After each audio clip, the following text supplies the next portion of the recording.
Do you realize what you're asking of someone when you ask them to change their mind on something that's going to rug pull their whole reality out from underneath them and basically domino effect questions that their physical body can't handle asking yet? Hello, everyone. Welcome to another episode of the Oto Gomes Crypto Show. I'm your host, Oto Gomes. Today, we have a good friend of mine on this episode. His name is Benjamin, or as he likes to go on Instagram by Ben Jam, because he's jamming away at life, let me tell you. After years of giving his audience what they wanted to see and not necessarily what Ben wanted to express, Ben found himself questioning his path forward. Once he aligned with what brought him the most joy, his newfound flow attracted more people than he could have ever imagined, and now finds his way into the NFT space to tap into true abundance through gamifying his art and photography. Ladies and gentlemen, Benjamin.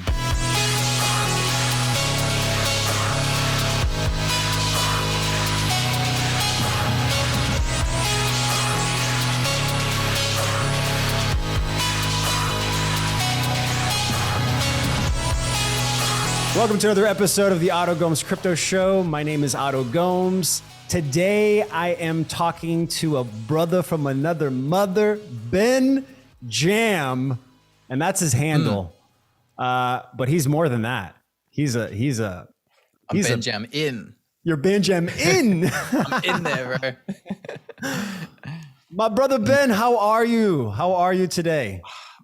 Dude, I'm doing so well. I'm so glad that we finally connected.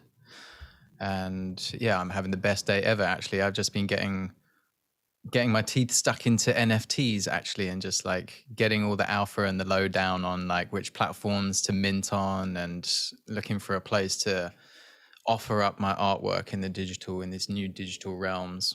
And so, yeah, I've had a crypto blockchain kind of day already. So I'm looking forward to like bringing that home with this question and answer, I suppose.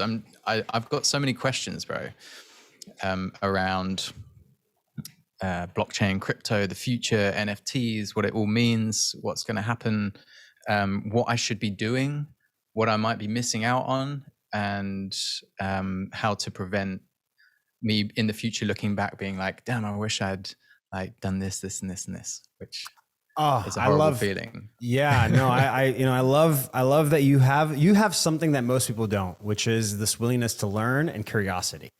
And that makes that will make or break your experience in the crypto space, is what I've learned. It's really easy to come in and fall into the shiny, bright object, or the what the mainstream is talking about. And those are usually the traps that kind of where people fall into, and then they're like, oh, crypto is bad, it's evil, and they step away from it. Yeah. But I want to dive deeper into that a little later. Actually, I want to kind of work our way into that. But sure. What I really want to start this with is kind of get to know you. I want to get to know you a little bit. All right. So, and we haven't done that. My favorite thing to talk about. Love talking about myself. Don't we all? So, I met you one time in real life, and I gave you a hug. It was at Sacred Sons, and then that was it. And then I kind of followed you along on Instagram. I was like, oh, this dude's cool. Like, he's doing so much dope stuff, and willingness to share. I think that's huge. Just like this willingness to share. So tell me a little bit about your journey. What kind of got you to this point, and what was that, red pill moment for you that shifted you out of this matrix?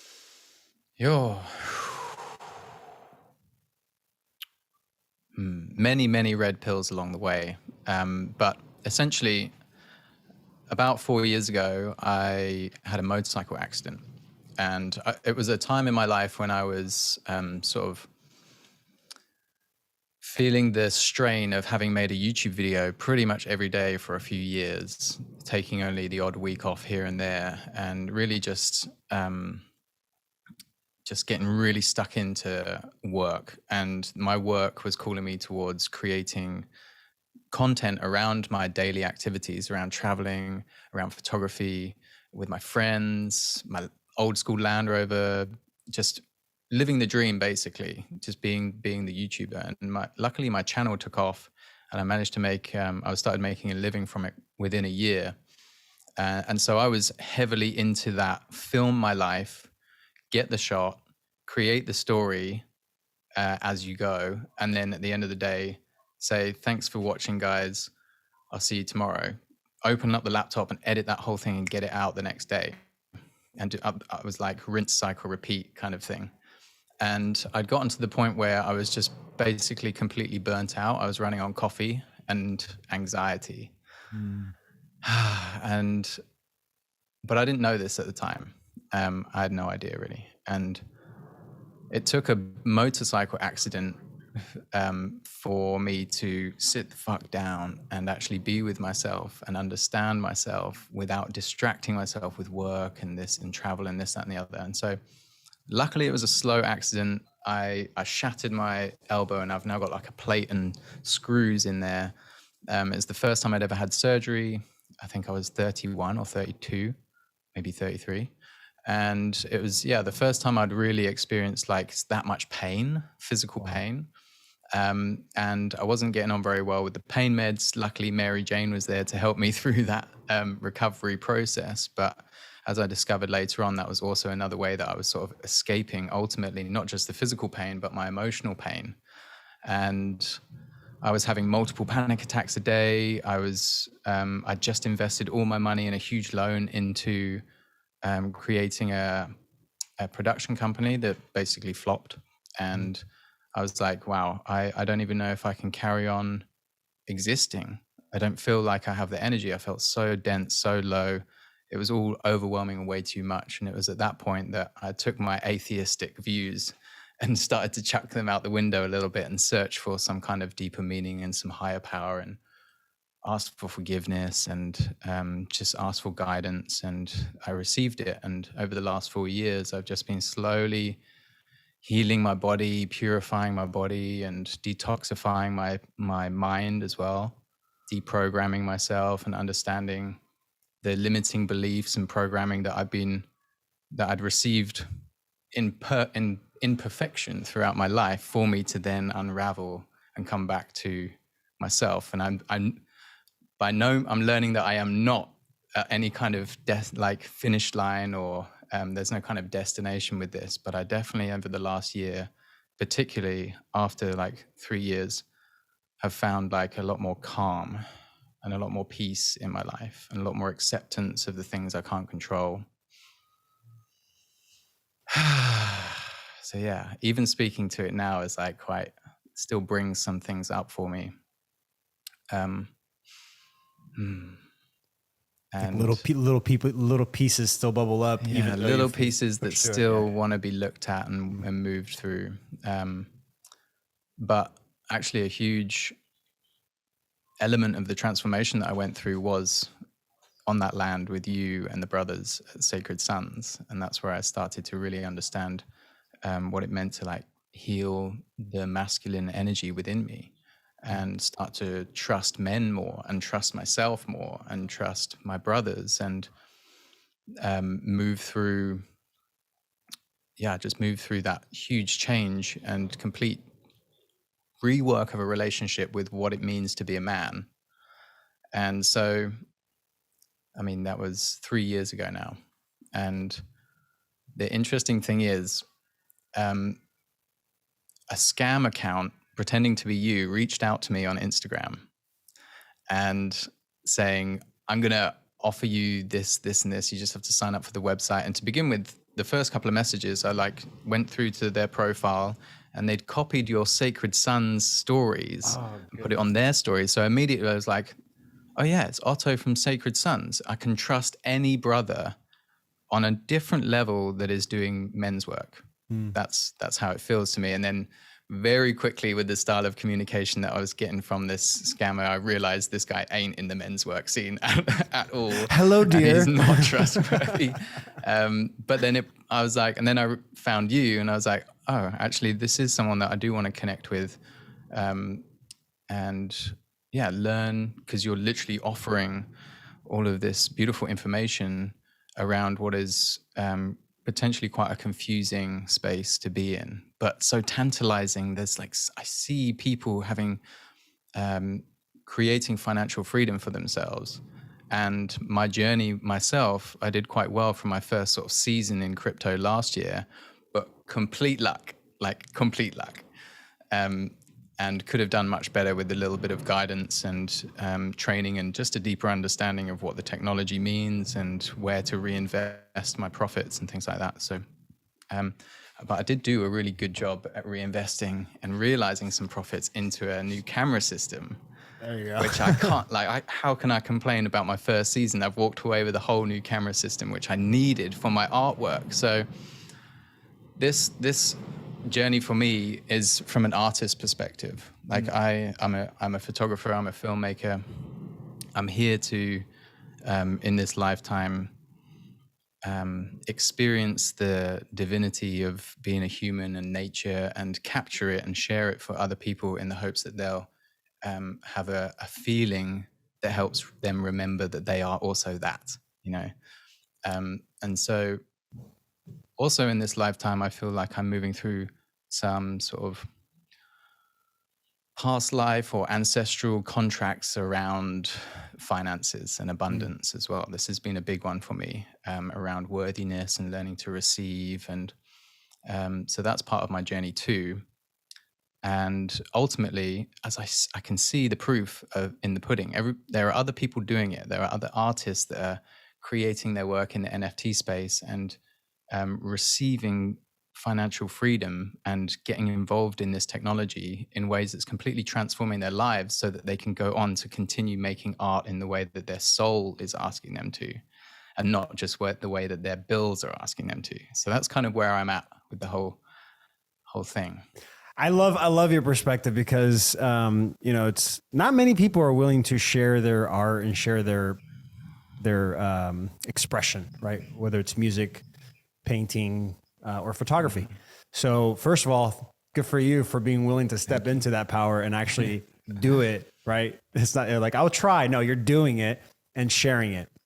So that's huge in and of itself.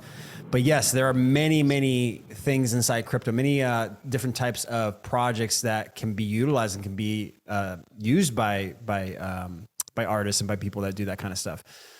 So I have a question. So that money that you made, was it buying NFTs? Was that your initial step into the crypto space, or was it something else? Nope. No, I see it definitely as a gift from the universe for sure. It was so random. It was one of these, how do I describe it? It was a project, it was called Gravitoken or something. Gravity token, and it's basically algorithmically designed to for the chart to stay green. So it burns tokens as it goes, and it's basically all about where you get in on the market cap and where you get out on the market cap. Gotcha. But people aren't looking at the market cap, and they come in because the chart's green and mooning. And so I got in within 1 hour of it launching. I missed the pre-sale because I hadn't figured out how to use a wallet and stuff like that. But it was sort of a tip from a friend who'd got a tip. And I skimmed through the white paper thinking like that's me doing my due diligence. But really I just aped the fuck into this token. And I put $1,000 in. And I was like, I had maybe a bag of like $3,000 or $4,000 to play with. And I was like, I feel like it's quite risky to put more than $1,000 in. A week later, I'd wished I'd thrown the whole bag at this thing because it just mooned. Yeah. I left my my wallet alone for 4 days, and then checked in on it, and it suddenly said like $54,000, and I was like, "What the fuck?" Like, and then I went in and looked at the chart, and I went into the Telegram. Of course, everybody's just going fucking bananas in there, and the chart's going bananas. And so I just left it and watched it for another 3 days as it went up. And it was something like 2 o'clock in the morning. I'm staring at this thing, and it hits $101,000. So I've 100x'd my money. I'm crying, bro. I'm like, I can't believe that this is happening. Like the physical reaction that my body had to this kind of abundance coming in, my body didn't know what to do with it. It was energetically really interesting to observe. I'm so glad you're saying this like in the way that you are. Sorry, continue. it's just, yeah, because it's like, what happens when someone gives you $100,000? How does your body respond to that? Because for me, it almost felt like was trying to push it away, like I didn't deserve it kind of thing. But at the same time, so thankful and so glad. And so I'm messaging a couple of my friends who have been in the crypto space for a few years, and they are just capital lettering back saying, sell your whole bag right now. Whatever you do, just sell. And I'm going, it's only been going for 7 days. Could be 200,000 by next week. And of course I start getting greedy with it. So I go to bed and I wake up the next day and it's at like 60,000. And so I watch it go down a little bit more and then it starts going back up again. And so I decide to sell, like, I think I sold like 30,000 of it and left the rest in there just to see if it was what was going to happen. And basically just watched the rest of it slowly go down to like $2,000 before I was like, fuck this. Yeah. So I managed to 30x my money pretty much. Dude, I mean, it's not 100, but it's 30. It was wild. It was wild. So I managed to pay off some bills and pay off some debt and pay my rent forward for 3 months and just really feel into this new space. So I was like, okay, I get it. I see why people, and this is rare, I suppose, to get a complete life-changing 100x. If you don't know what to look for, if you don't know what to look for, and you're just like you just snuck in the right moment, it's man, that's right. You had like a lottery ticket basically. You totally.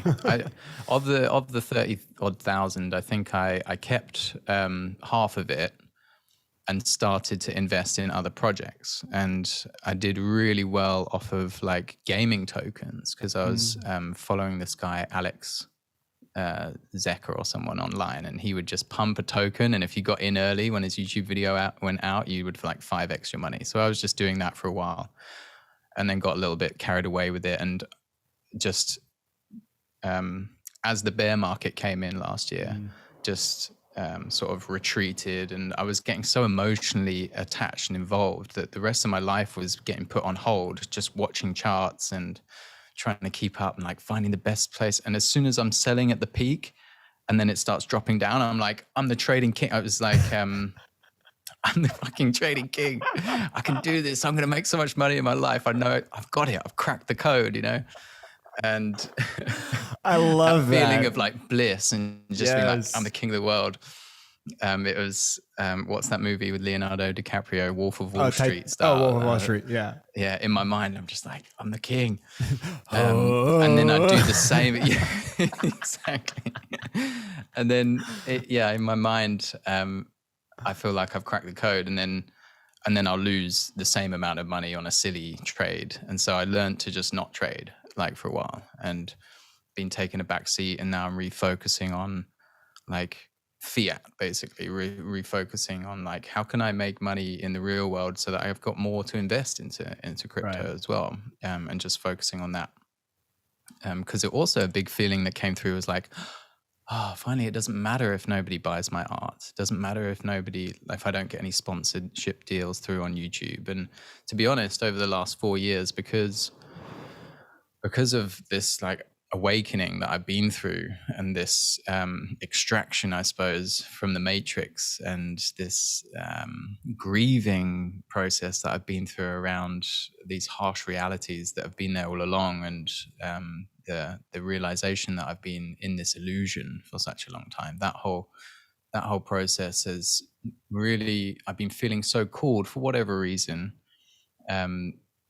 to share these understandings and these new learnings. And especially through the pandemic, where from day one I was like, something doesn't smell quite right with this whole situation. And as it turns out, the difference between a conspiracy theory and the truth is about 6 months. So things are just unfolding as shorter. We kind of knew they would. Yeah. And so in sharing a lot of that information and talking about mental health and talking about psychedelics and talking about like awakenings and spirituality and healing and men's work and all of these things that aren't exactly popular topics, they're quite niche generally, I'm also become much less commercially viable. So I don't work with Audi anymore. I don't work with Canon so much. And all of these brands that used to pay me big dollar, just I'm not in, I don't fit their bill anymore. So Mm. I'm having to pivot and find new ways. And throughout my journey, each time I'm sure I'm not alone in this process, but with the big ego disillusion to begin with, it was like, okay, well, who am I and what do I do now? Mm. And I'd been scarred and hurt from my codependent relationship with my YouTube audience as well, because they were no longer getting what they signed up for. Suddenly they're getting a mirror held up to them about mental health and questioning the truth and things. And they're like, we just signed up for travel vlogs, bro. Unfollow. Yeah. I don't want to know I've about lost, myself. mate, I've lost like a 250,000 subscribers and Whoa. almost 300,000 followers on Instagram over the last 4 years. Wow. And it consistently goes down on Instagram still by about 2,000 a month. And I feel at this stage, I'm no longer attached to these sort of false vanity metrics, I suppose, that where my self-worth isn't attached to how many likes I get anymore or how many followers I have, whereas it very much used to be. So that's been a process of grieving too. But I suppose where I'm going with that is that I had a bit of a scar from the YouTube thing. So I was like, maybe I'm not a YouTuber, maybe I'm not a filmmaker or a photographer, maybe I'm being called to be a fucking life coach or a spiritual leader or a fucking shaman at one stage. Not really, but like a little bit, like as I go through the motions of connecting deeply with a transformative experience, maybe I am a breathwork facilitator after all, because I want other people to experience this. And so then I'll go down that and it was just dead end after dead end after dead end. And a realization actually that I'm doing a big circle back around to being an artist, and I can't deny that. And I do love it. And learning to re-love that again has been a really beautiful process. And I'm still in it, really. But now it's like, okay, well, how do I make my money? Right. Like, how do I get paid?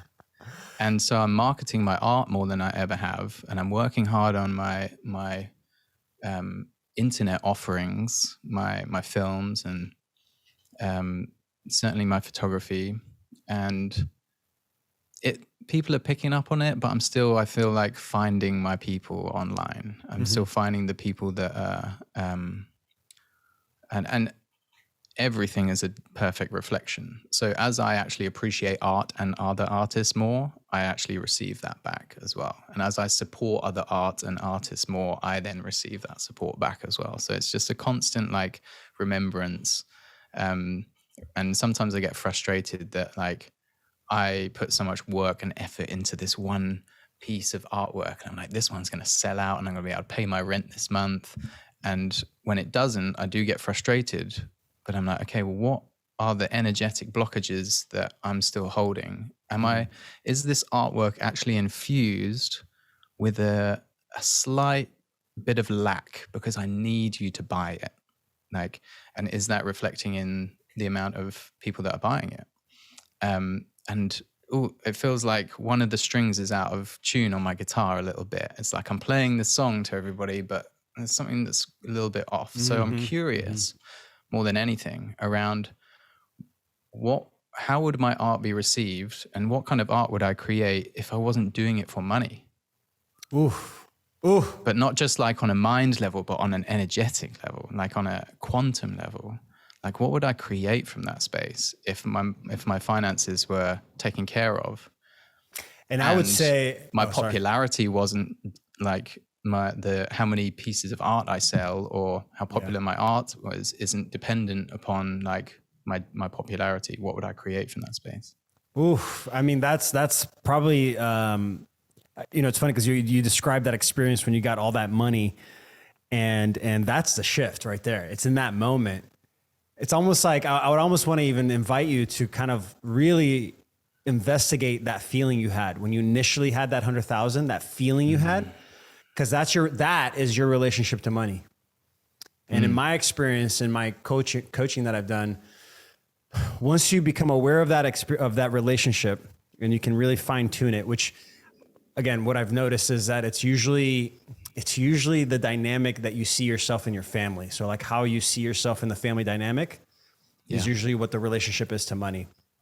Right. Obviously that's not always true because there's traumas and things that can happen in someone's life to modify that, but usually that's the root relationship. So yeah, that question gets asked all the time with musicians and artists, and at least the people that have been approaching me wanting to find the path inside crypto.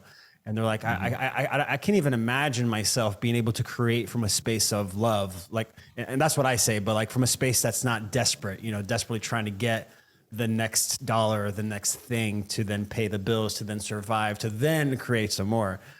That cycle is like, it's a destructive path. It's a very destructive path. And it's not sustainable in my opinion. So with that, I think there is a path in crypto. I think there is a way to make money using some of the projects, specifically for art, specifically for artists. And it's mostly, and like we can get into that now a little bit. It's mostly surrounded around the gamification of it. It's not necessarily specifically about the art, right? I mean, I've seen projects sold out in minutes, and it was like a 8-bit render that took the guy 5 minutes to make, and then he just copied and pasted it 1,000 times. And so like I've seen that stuff, it's not really about the art, although it is. And then let me explain what that means. The artist is what people are following. It's not the art. The art's great, and that's something that people can like get it and have a piece and like look at it. But what they're really following is you. That's you're the brand, you're the person, you're the thing.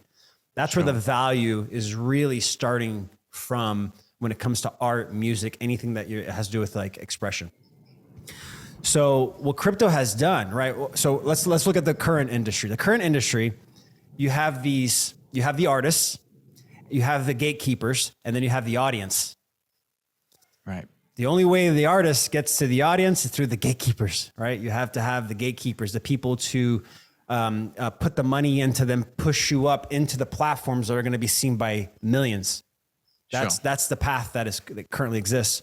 Crypto, with everything, it's eliminated the gatekeeper. It's eliminated that third party. And what does that actually mean? It means that all the platforms, all the centralized ways to get in front of that audience, you remove it. You remove those gatekeepers. You remove the paths. You remove the centralized paths. And what crypto has done, it's, so we take that out, and then crypto comes in, sort of like an operating system now, not as a central location where everybody connects to. It's just now an operating system that now connects me to you, right, directly, without having to go through the gatekeepers. What I'm thinking of when you say gatekeepers, are you talking about something like in the music industry, a record label? It's like you have to go through there, and then they are the launch pad for the musician. Exactly. Right. And up until recently, that was the only way. And then before crypto, it was like there's like a gap, right, between when musicians could do that to now crypto. There was this gap where a lot of musicians were kind of making it on their own, little by little, right, through Spotify, through these like other platforms that didn't have to go through lots of live shows, a million live shows before you could even release an album, right? So very different. And then crypto was the next evolutionary step, in my opinion, which now those same people that were like, forget these record labels, let's do it ourselves on these platforms. Now they're like, oh, we don't even need these platforms anymore. We don't even need these guys anymore. We can directly connect to our audience and drop them the stuff straight to their phone, pushed into their phone. So that's where we're at right now. What most artists are doing, and I'll give you an example of one that I'm not helping them, but I heard what they're doing. Essentially, so there's a type of NFT. And so let's just describe NFT for a second, right? What is an NFT? A Bitcoin is a FT. It's a fungible token. It's just like $1, 1 to 1. That means that if you have $1 and I take it from you and I give you another $1, you don't care, 1 to 1. A non-fungible token, an NFT, is when you have on the same chain or on the same network two different tokens that are valued at different amounts, as well as it has in like different amounts of metadata. That means that there's like, you can have 100 gigabytes of, or not that much, 100 megabytes of one in one, and then 50 in another one.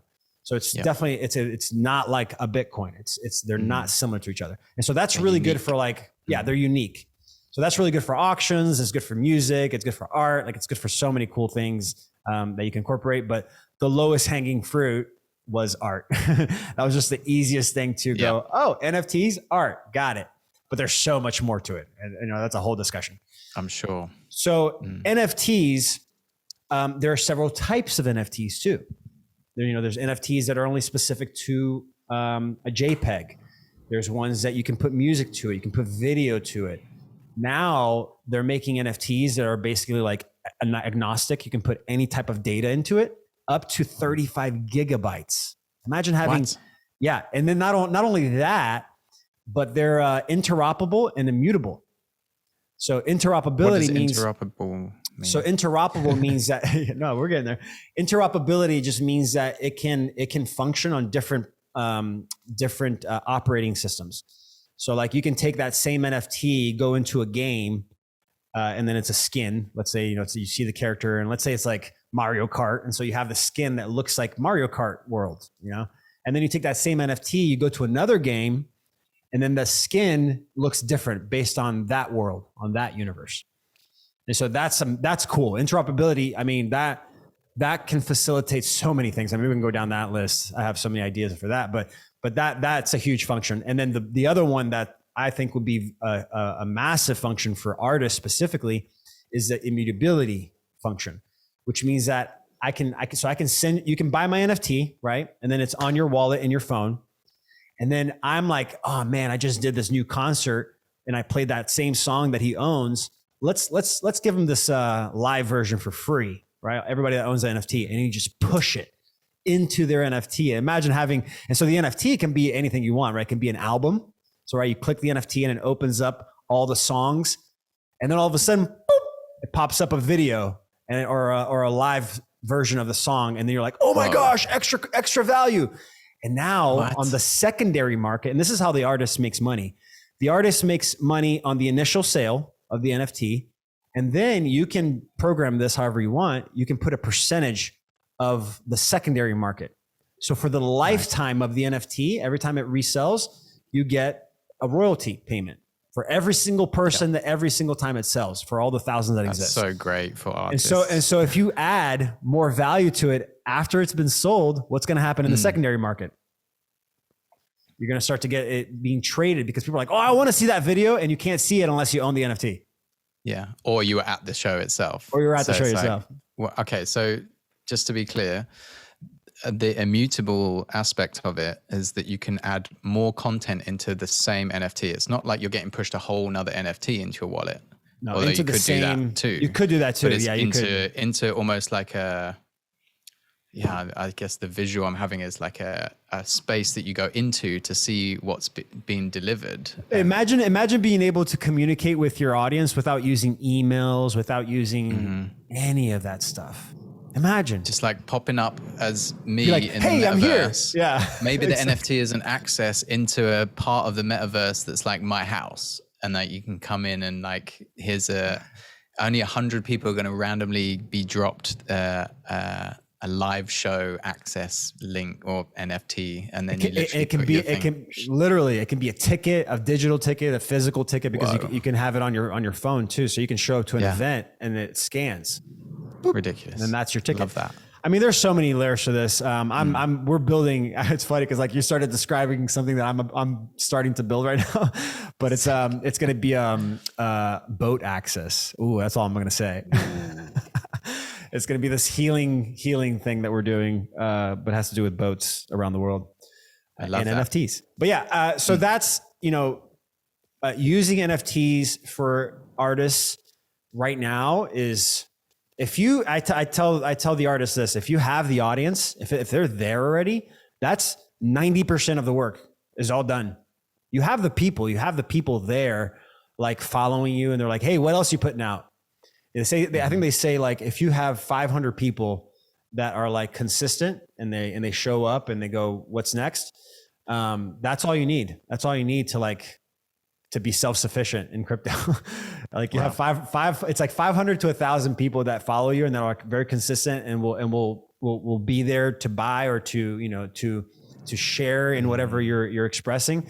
That's all you need to survive in crypto. That's like 1 or 2% of my audience. Yeah. It becomes a toroidal field of energy. That's what we're shifting away from. We're shifting away from this old paradigm where the flow of energy and power was like a pyramid, right? Where it all starts from the base, everybody comes together and the power flows up towards the top. And then there's like a small percentage that, and it's funny because people are like, oh, we need to invert the pyramid. And it's like, it's the same thing. It's going down. The power is now flowing down. I mean, it's all the same thing, right? It's about where's the energy going that will make it replenishable, right? Like the jungle or like the forest. And so what we're trying to do with crypto is create a toroidal field of energy flow to where the community is sustaining itself and it doesn't need a power flow from any direct source. It's all coming from each other. Amazing. It's like a more symbiotic relationship with the audience, I suppose. Exactly. It's like the audience.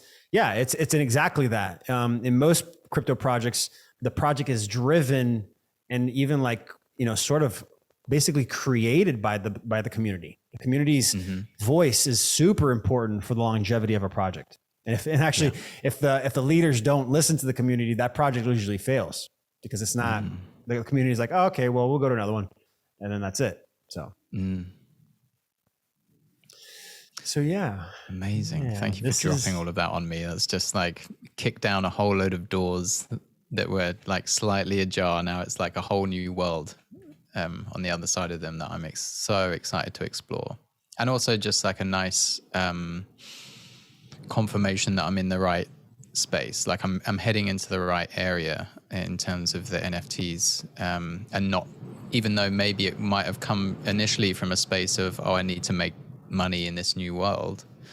Now it's like, how do we get creative in this space? So there's like, the money is like a byproduct of a really great time that's being had by everybody. That's what I want.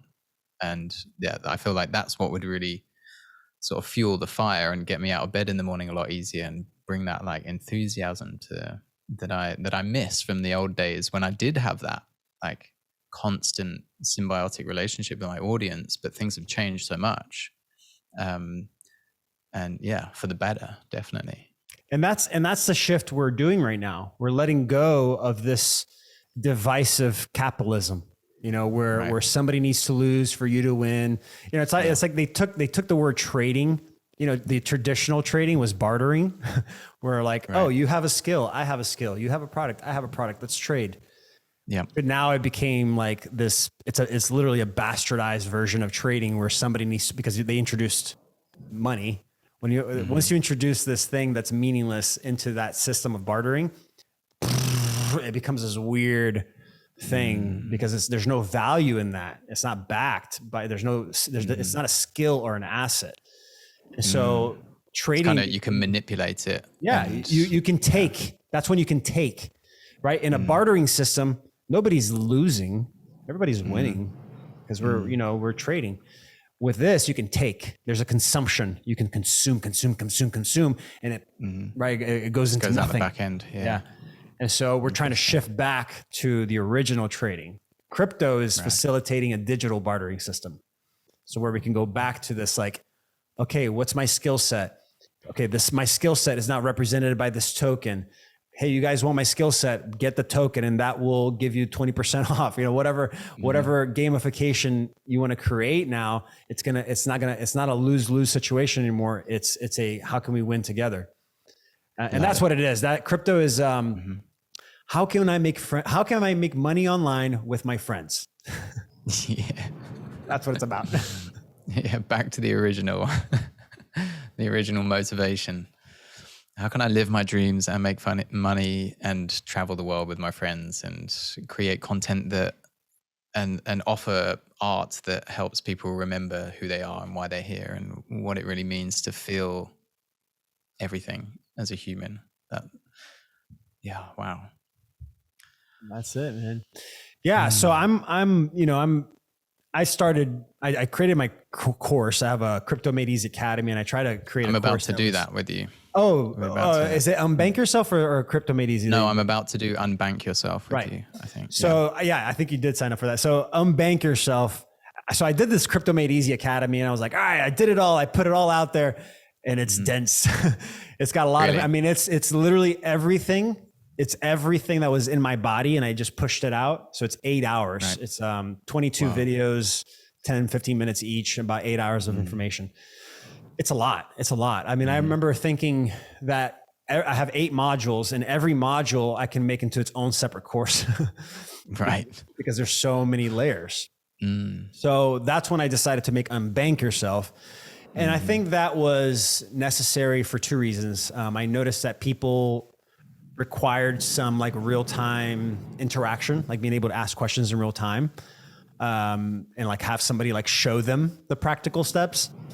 And then also it's like a confidence builder, you know, to have the confidence to feel safe.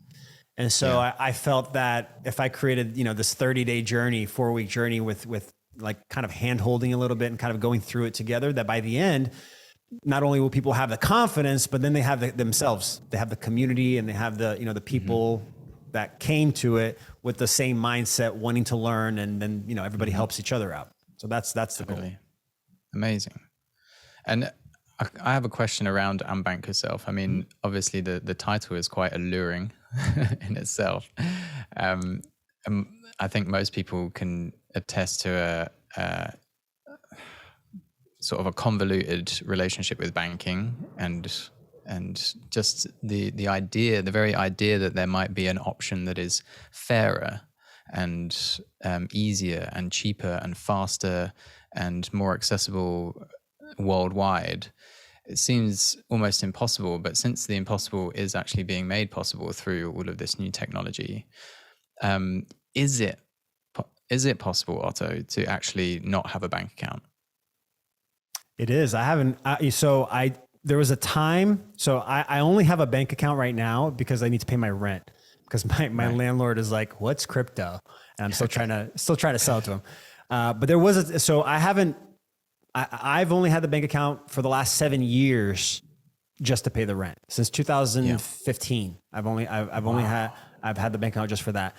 And there was a period of time, I think about a year, where I had a landlord that was willing to accept it. And so I had no bank account, and just using, they have projects out there that you can have a debit card connected to a wallet. And the debit card is like a gift card. So it's like a MasterCard gift card. And so you sell it in the wallet, and then it immediately goes into the debit card. And so I can pay, electricity with that. I can pay utility. I can pretty much pay anything with a debit card. And that's how I've survived. That's pretty much how I've done it for the last 7 years. So, in the process, thank you. In the process that I call Unbank Yourself, what I'm going to do is show you the path to go from their centralized SWIFT system. And the SWIFT system is essentially what makes the whole thing work. The global network that they've created, to the decentralized blockchain system. I'm going to show you that path. And then it's going to be on you where you feel safe. Yep. Beautiful. I feel, as you're saying, that the piece around feeling safe, I think that was kind of the experience that I was having in that moment of having $100,000 in my account. It was like, what do I do with this? My body doesn't know how to experience this level of safety. And so maybe that was what it was. Ultimately, it's that root chakra healing, isn't it? It's like I am safe in this realm, in my body, and a huge aspect of that, as we continue to be in a world or live in a society that you need currency and energy to exchange to buy food and pay rent and not be on the streets. As soon as that in my life is interrupted or disrupted, it really brings a lot up for me around, like, am I even going to survive? And of course I know I'm going to survive in my mind, but my body doesn't know that. And so I get that anxiety, and immediately I'm existing then from a place of fear, and everything I do and touch from that place is kind of infused with that, which kind of perpetuates the whole issue.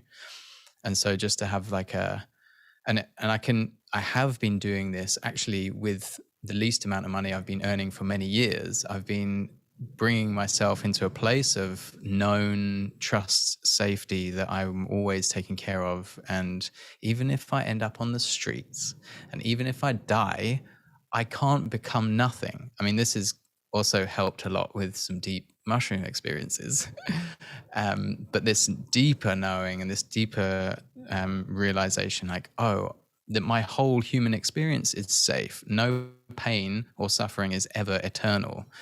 And from that place, I've been able to connect and familiarize myself with that feeling of deep safety, regardless of what's happening in my bank account or in my workspace. But I'm like, okay, I want to create not just safety in my body, but safety in my external environment as well. I want to know that I've got enough money in the bank. Even if I get no money in, I can pay my rent for a year or two, and start to really feel into and embody and experience a reflection of what my mind knows is possible around abundance. This whole like spirituality talk around like, oh, we live in an abundant universe and your external reality is a reflection of your internal reality. I'm like, okay, my mind gets it, I can understand it, but now I actually want to prove it to myself. Yeah, like embody it, like have the body believe it. Yeah. Have my body believe it. Yeah. It's funny. That's listening to your story is so interesting because it's almost like you kind of chose to go through those. Here's why I say this, because you chose to start you once you realize where you were in your life, you chose to go down the healing path. For me, it kind of was thrust upon me a little bit. Yep. I went through a divorce, dark night of the soul, and then crypto started to take off. So kind of all like kind of rolled into my life. But everything you described that happened to you in this last year and a half, I think it was, or 2 years, happened with me organically in 7 years. And I went through the same process, like this, all that money coming, like I had my own relationship to money, and then I had all this money come in, and then like the same feelings in the body, not knowing what to do with it. And then choosing to do something with it. That's when I went crazy. So I invested about 18,000 and it went up to 17 million. And so there was a time where I was spending $50,000, $75,000 a month, like no problem. Like just nothing. Just nothing. Just like, there's so much. And I remember, again, it's like what you described. I was like, man, I remember those feelings. But you go through a process. Like there is like a shedding that happens, and and the money made it easier to shed. It made it easier to push through the feeling, because I felt this feeling of like, I'll never have lack again for the rest of my life, and so there is this like overpowering emotion of just wanting to do anything you want to do in any given moment. I mean, imagine the freedom, like, so, we have in this reality, we have the freedom of choice. We have free will. We say that so easily, right? We say that you have free will. You have free will. It's like, well, you do to the limitation of this reality. But imagine like not having that too, to where like everything's accessible. Everything is in front of you. So, it was terrible at first. It was so bad. It was like, I was just spending so much money. I was attracting the wrong kind of people. It was a huge learning lesson for me, and I needed to go through it. I know now that I needed to go through those emotions and those issues, those obstacles, because that was the only way that I was going to see how I was reacting to it. Right. It's like, you're only aware of what your awareness is. And I noticed that if you allow yourself to go through the emotions, you'll start to show up for yourself more and more, if that makes sense. Like you'll start to realize, oh, that's how I react to that. Interesting, especially when you have so many resources that like you don't have to do anything, because then you have all the time in the world to step back, take a breath, and go, oh, what am I doing? So crypto is really giving us this path now to have the opportunity to tap into that abundance, like actual practical steps of what we've been hearing for so long about this reality. Everything's abundant. Well, what are the practical steps? Crypto is kind of offering those for the first time. Yeah, incredible.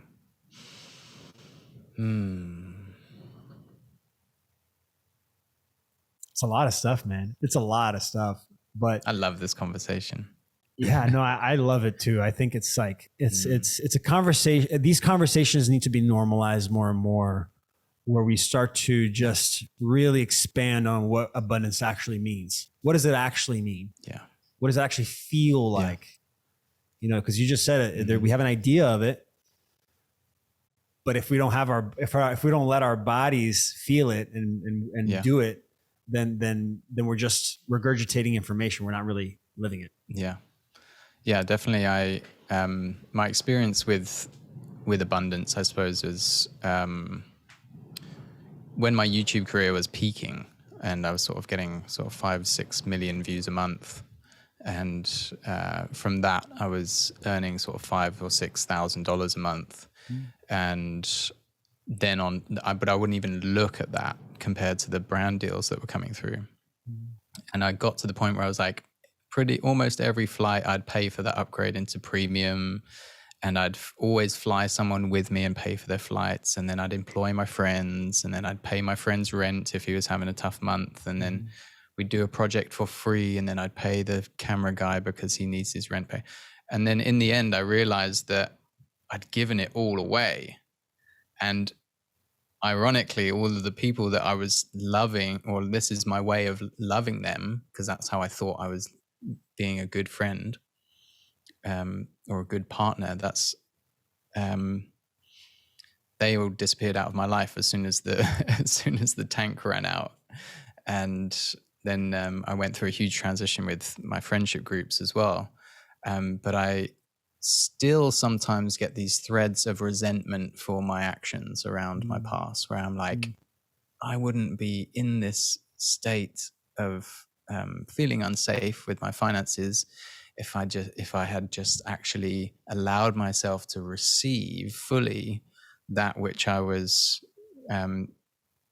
receiving in exchange for the art that I was putting out and the amount of work that I was putting in. It was reflecting back to me perfectly, but it was like sand through my fingers. I would give it away. And I look back now and it's like, oh, it's because I didn't really actually believe that I deserved it.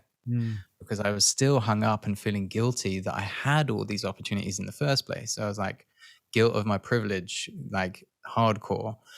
And also just this assumption that the chart would keep going like this for my earnings. And it did for like 3 or 4 years. And then of course it all came crashing down. And I realized now that I had to lose it all. I had to lose it all in order to really understand what a relationship is with finances, and what my relationship is to my own sense of self-worth, and understanding relationships that are built on not quite a depth of understanding on like a soul level, but on like a materialistic, this person's earning lots of money, so I feel safe around them because they pay for things and that kind of thing. So I paid heavy school fees for these lessons, but I came out of it with a fucking PhD, and I'm starting to just like finish my thesis right now, bro. And I'm like, okay, now it's different. I'm gonna do things different this time. Now when I earn something, I'm like, I'm gonna keep that. It's not only is it gonna stay, but it's gonna work for me. Exactly. I'm gonna reinvest it into something that's gonna pay me back. But still with an excitement and a looking forward to being able to pay the bill at dinner and help a friend, or be extravagant, and keep that cycle of understanding and trust that it's this energy flow that's moving through. And I like nice things. I don't know how into astrology you are, but like my North Node is Taurus in this lifetime, which basically means like that's the direction I'm heading to in terms of my evolution. And Taurus is like earth, grounded, independently sustaining oneself, lots of snacking, and nice things. I'm allowed to feel comfort in this lifetime. And when I do, and the opposite of what the energy I'm moving away from in that process is Scorpio, which is like down into the underworld to like excavate and understand all that and dive into the shadow side of things. So every time I'm making a choice, I can keep that in mind and be like, no, I'm here to enjoy comfort. I'm also here to enjoy abundance and really good food and nice things in this lifetime. So keeping that in mind as well helps me sort of keep track of where I'm going and where I've been, you know, because I've been in the Scorpio world. No, I think you've made a shift that is very difficult for most, which is really looking at money as a tool, looking at things around us as tools in this reality. It's easy to get lost in the consumption, the consumerism. You know, if I can offer a different, feels so good for a short period of time. I'm sure you can tell me. Yeah, and they've normalized it. You know, they've glamorized purchasing or buying or consuming, and so you know, it's almost like if I'm not consuming, what am I doing, right? Yeah. So I had the same exact experience myself with, you know, when I was spending a lot of money, I went through the emotional, you know, the emotional blockages that I had on like on my awareness of myself, of my relationship to money. And through that, I started to either, you know, attract the wrong people, push away the right people, or vice versa. And that again was just opportunities to become more aware. But yeah, once I was able to push through that, then you get into this state of like, oh wait, what am I actually doing here? What am I actually supposed to be doing? What am I actually supposed to be? Am I supposed to be still consuming? Should I be creating? Should I shift into a different energy? And so then it becomes this choice and this like, you know, which direction do I move towards? But the most important layer, which you mentioned here, is that awareness, is like just recognizing what is your relationship first to money. Yeah. Then you can make the choice of how you want to move away from it or towards it. And I'm curious, Otto, when did you decide to be in service of others through these skills and these understandings, these experiences that you've had, to share them with people to also help them on their journey? When did that hit? Yeah, that, you know, honestly, so when 2020 came around, it was because 2020 mostly. So 2020 with the whole pandemic that's been happening, my first initial reaction was to speak out about it. You know, crypto gave me the resources to start my healing journey, and that brought so much awareness, and I peeled back so many layers with that. But then when COVID happened, and I saw the writing on the wall immediately. I immediately saw it and started speaking about it. And that was a huge transition for me, just to like step into my power of like speaking, just, you know, having my voice being spoken out. So that was the first layer. I lost a lot of followers, gained a lot of followers. And then I realized something. I'd say by the end of 2020, beginning of 2021, I started to see the massive writing on the wall, like the bigger picture of like, oh, everything we're experiencing is because the old centralized systems are dying and there are these new decentralized systems coming in. That's when I really shifted away from looking at crypto as just another asset class to being like, oh no, this is a paradigm shift. Wow. So once I realized that, and you know, I had already, like I said, I had a following because of like just speaking out about everything that was happening. I had so many questions about crypto. And so that's when I was like, I need to create something. I need to shift into making something. And I'll tell you exactly the moment it was. So up until that moment, I was in this like desperate state of convince. Now I have to convince people. I have to prove it. I have to, you know, and it's desperate, and it is desperate. It's a desperate energy. When you have something that you went through, that you embodied, and then you want to share, it comes with this like, at least for me, it does. At least for me. Yeah. And so that is a very repelling energy. Very repelling. It's like, it's almost like, okay, calm down, bro. All right. You can take a breath. Yeah. So it's very repelling. And so, I was doing that. And I think I got into that rhythm because I gained so many followers. I gained so many followers from doing that. And it's the same thing. That number was like, oh my gosh, I gotta keep doing the same thing because that people are wanting this. Mm. And then I went to Sacred Sons. I went to a Sacred Sons event, a convergence in Liberty Arising in California. And we did the whole thing. And I, went through all the activities. And then it was at the end, I was saying bye to Adam Jackson. He's one of the leaders for Sacred Sons. And he just told me, he was like, hey bro, man, I've seen that you've been talking about all this stuff and I get it. I get it. Like the world is nuts, conspiracies everywhere. But what are you doing with it? What are you doing with it? And that was the moment that I was like, oh, you're right. I'm putting so much energy, so much effort into trying to convince and trying to prove and trying to literally every day just answering messages, DMs, where I wasn't creating anything. I was just throwing all this energy into the black hole. Because that's when I realized that like, oh, these, I have a knowledge, I have a understanding of this reality that most don't. And these people are desperately looking for information. So that type of person, that desperation is an energy suck. It's an actual black hole of energy. And they don't know they're doing that. They're just desperate. They're just like, I need help.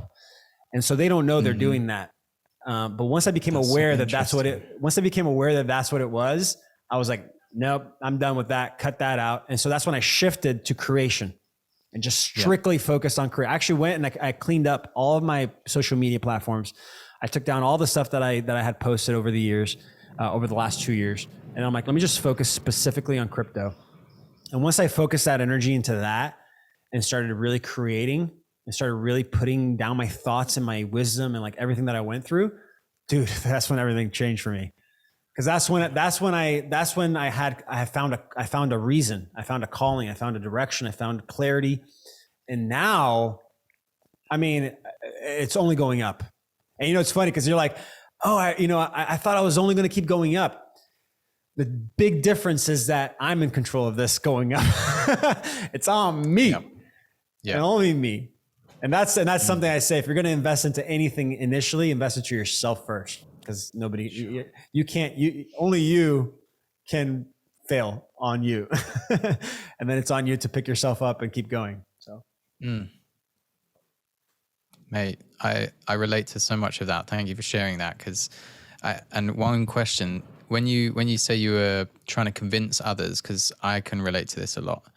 There's like, it feels like, for me, it felt like, and it sounds like you had people who were asking you questions and wanting more of this information. Is that right? Or were you arguing with people about what's true and what's not true? Because that's what I've been doing. And that was this energy suck for me, is that I went from, I jumped on the soapbox and in front of all these people who were not interested, basically asking them or almost trying to force them to change their minds about their whole reality. And then I think I saw an Aubrey Marcus post about something saying, do you realize what you're asking of someone when you ask them to change their mind on something that's going to rug pull their whole reality out from underneath them and basically domino effect questions that their physical body can't handle asking yet? And so that's when I was like, okay, now I'm going to get off the soapbox, and what am I actually creating? Like, what's my purpose here? Because it's so repellent. It was so repellent. I'm sure that's why most of my audience left me, is because I'm like getting in amongst it over the last couple of years during the pandemic, just like sharing all these articles and sharing this and that and what would be considered a conspiracy theory that's now actually kind of fucking true. And then the energy of when it coming out being like, I fucking told you so. And then realizing, oh, actually this means that a lot of people are going to suffer a lot and I'm celebrating this. That's kind of weird too. So a lot of lessons coming through, and now it's like, okay. And it came from a deep need for other people to understand me. Like I want you to understand me. That's why I used to over explain myself, and sometimes still do when I'm in, like the other day, I met a man who does Mankind Project facilitation, and he was such deep masculine presence.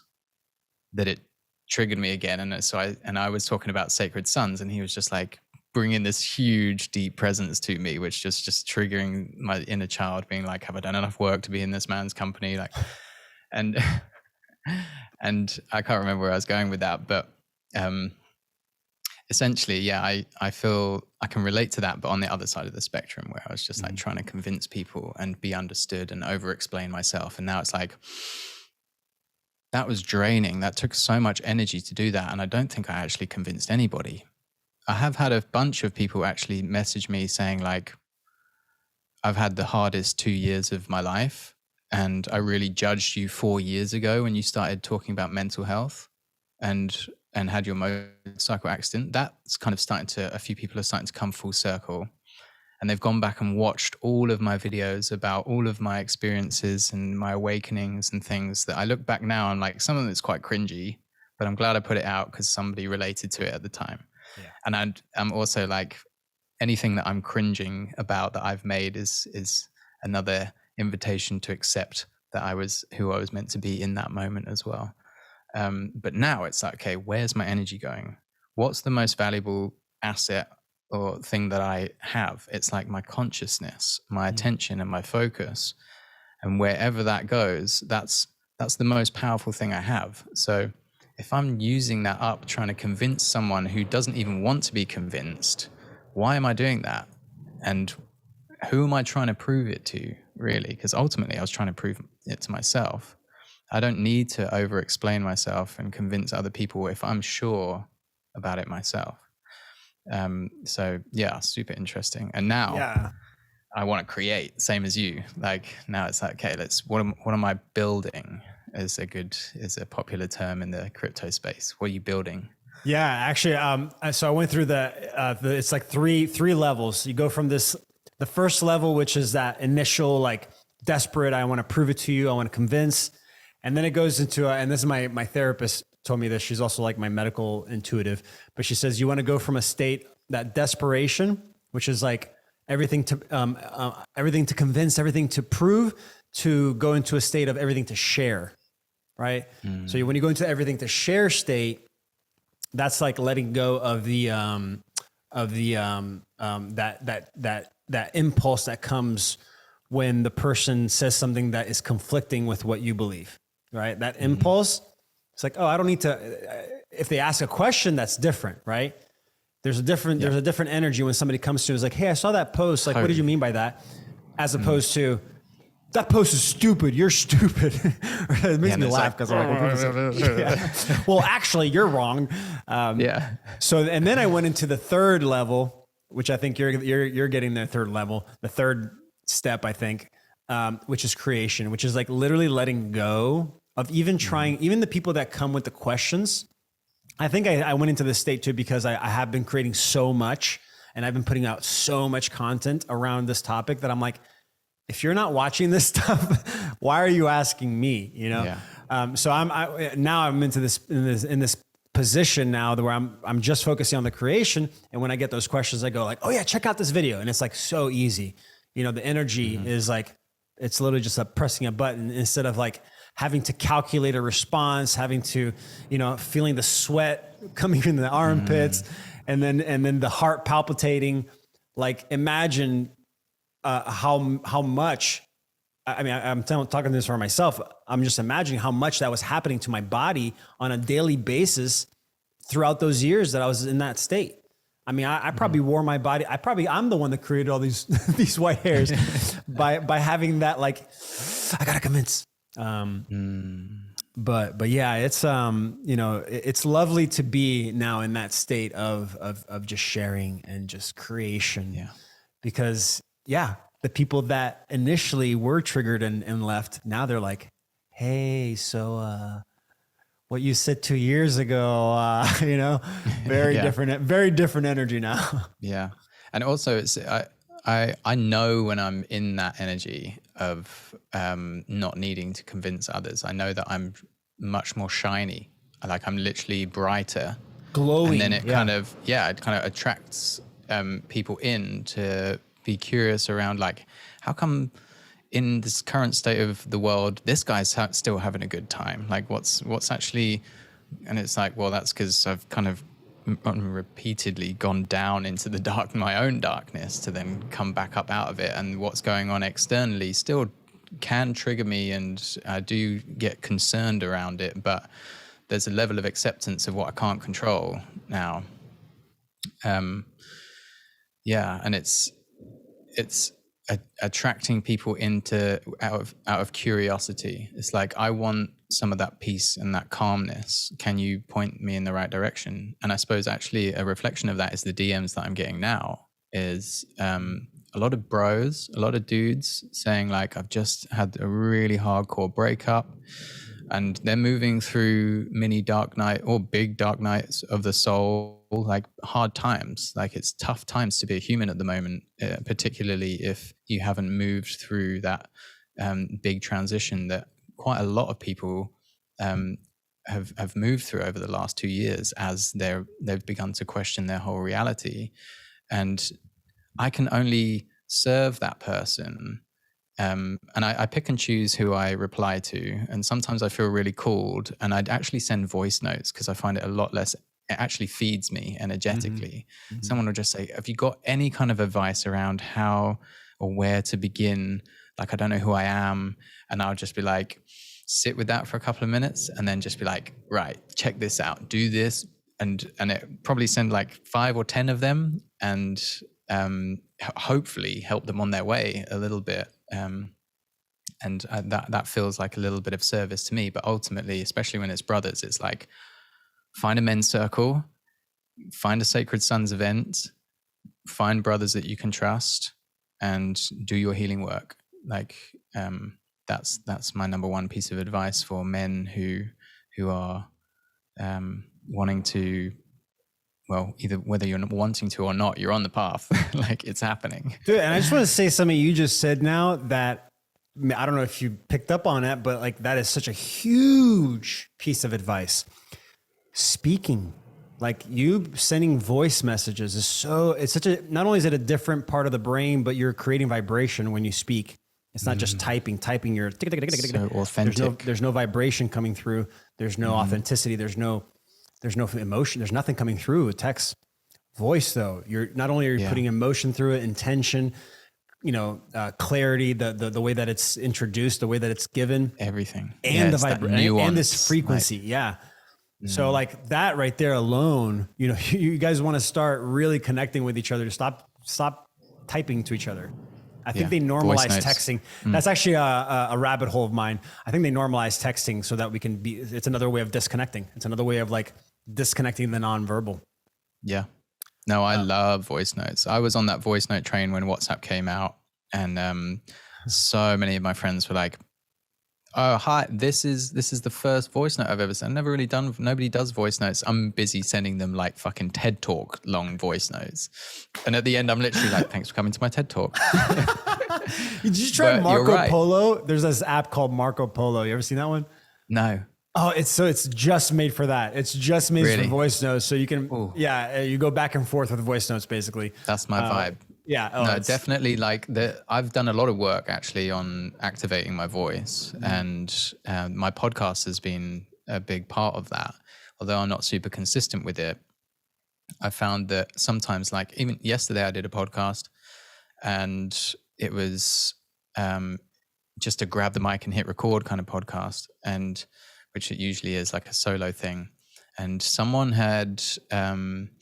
I spent a particularly large amount of time and energy and enthusiasm and effort and inspiration in my latest video that I put out, and I was so proud of it. And it's got a sponsored bit in it, and then I'm talking about this, and I fucking nailed it. Put it out there, and someone retitled it in the comments for me, saying, former daily travel vlogger, still in denial about being a washed up YouTuber, now finds calling in begging for money online or something. And it just went boom, straight in here. And I was like, oh, trigger. That really fucking triggered me on like so many levels. And that's so clever. You like got right in there. And so I was like, okay, what do we do with the trigger? Like, let's actually go through the process of it.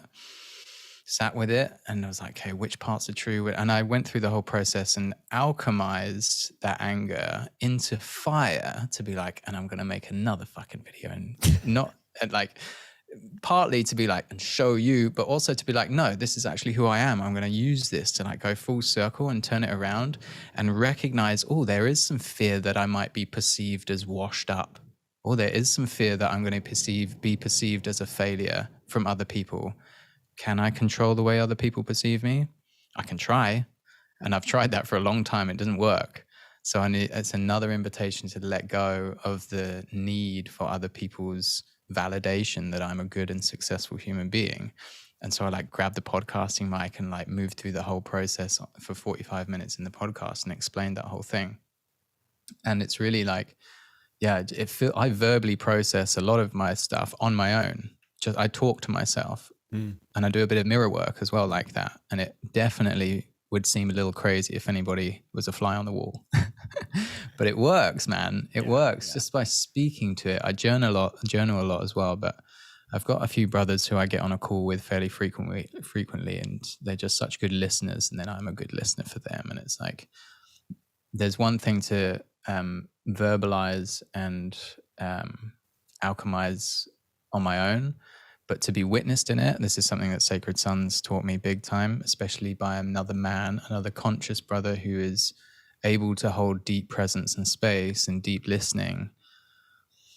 To be listened to and witnessed in that process is way deeper and way more impactful and effective in terms of coming to terms with these things and healing them and alchemizing them and then turning them into some creative life force energy that we can direct consciously into the next step. I love that. I mean, what you just said there, is witness. It's like we haven't allowed ourselves to witness each other. And these groups, these men's group, like you mentioned, the Mankind is it the Mankind Project that was called? Yeah. So the Mankind Project and Sacred Sons, it's like they're creating these safe environments for us to be able to release, right? Let go of those, whatever it is, limitations, traumas, whatever you want to call it, to make space. I think that's what people, that's what most do in this life, is that they try to learn something new or bring in something new into their life without letting go of the old. And that's always going to create a barrier, or like a barrier of entry. So I love these spaces that allows us to feel safe enough to let go, to then be able to embody something new. Totally. Yeah. What a blessing, hey, to have men doing this work and holding that deep space. I look forward to coming back to California or Maui, or now there's a Sacred Sons that's happening in Europe in July in Scotland. So I'm definitely going to go to that. I saw that. That's new. That's a whole different environment. I know. Yeah. If you're not on the Sacred Sons email list, you don't know what's up, bro. I'm just saying. Yeah. Any brothers out there that aren't following Sacred Sons on Instagram, get on that. Yeah, it's the future. Yeah. It's now. Let's go. Oh, well, thank you. This was like an amazing conversation. So many nuggets of gold. And you guys here, there's like 50 people watching here, 46. You got so much gold. And everybody else is going to have to wait a couple weeks so we can edit this. This is very fun. Yeah, thank you so much, Otto. I really appreciate you hosting me on your podcast and holding space for me to also be real and vulnerable and be witnessed with such love and depth of presence and deep listening. And it really reminds me of that brother medicine. So thank you. Deep gratitude. Well, I like to leave the last word for the interviewee. If I want to give you a chance to either plug something or leave one last piece of advice or grounding practice that you do on a daily basis. My daily practice that's been keeping me grounded recently has been to get into some deep breath work pretty much first thing in the morning. At the moment down here in Cape Town, we're just coming to the end of summer, so I stand on my balcony and get that first sunlight straight on my naked body and on my testicles. Feels so good. That's my perennial. And then any perennial? No perennial. Oh yeah. When the neighbors aren't watching, okay. And get my butthole out. You got to get into that. So then I'll sit and do some breath, and just go. I don't really have a particular practice around it. I'll just go slow and then start to fill my lungs up a little bit more and a little bit more, and I'll like stretch my chest out and get some expansion going on in there, and then maybe go into a couple of deep rounds, which just it expands my whole consciousness out and then just brings me into this deep presence with myself. And then I'll sit in meditation for maybe 20 minutes, half an hour max. And that's how I start my day pretty much most days at the moment. And it seems to be a winner. Thank you so much for sharing. I'm going to have to add some perennial tanning to my regimen. Yeah, just watch out for those neighbors. Just watch out for the neighbors. And warn random, them at least. And random bees or bugs that want to fly by and land. Yeah. Well, thank you, brother. Thank you so much. I certainly appreciate your energy, your time, and please let's do this again and dive deep again. I would love that. I've got to have you on my podcast, bro, as well. Let's do it. And everybody watching, thank you so much for watching. We'll definitely be announcing this. Make sure you follow me so you guys can catch it. And always remember to gamify your abundance. Love you guys.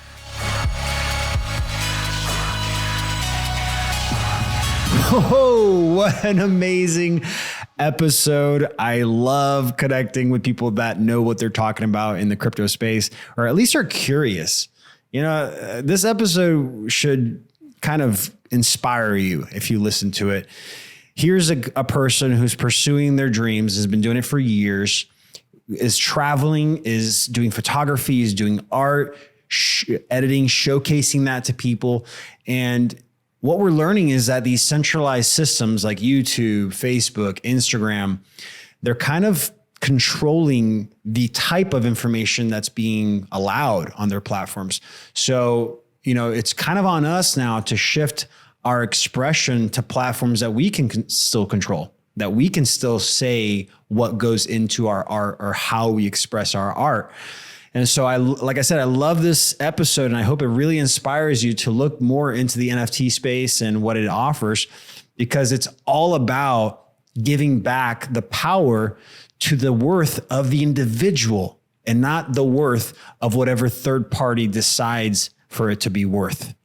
Okay. This is literally allowing us to feed our actual worth that's inside of us, the expression of that worth, into these things that we can then give to the audience and be directly connected to them forever. So again, I hope it inspires you. Love the episode. Benjamin is just the coolest dude. If you're not following him, make sure you check out his Instagram, BenJam.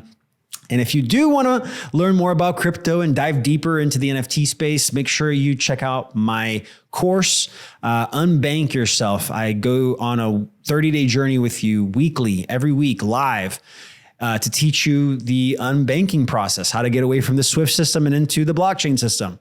And then I teach some passive income courses, some passive income steps and projects that you can take in the space and start making passive income immediately. And then we talk a little bit about NFTs. NFTs are in right now, and it's not just the low hanging fruit of art. There are so many layers that make up NFTs and what can potentially be done with them.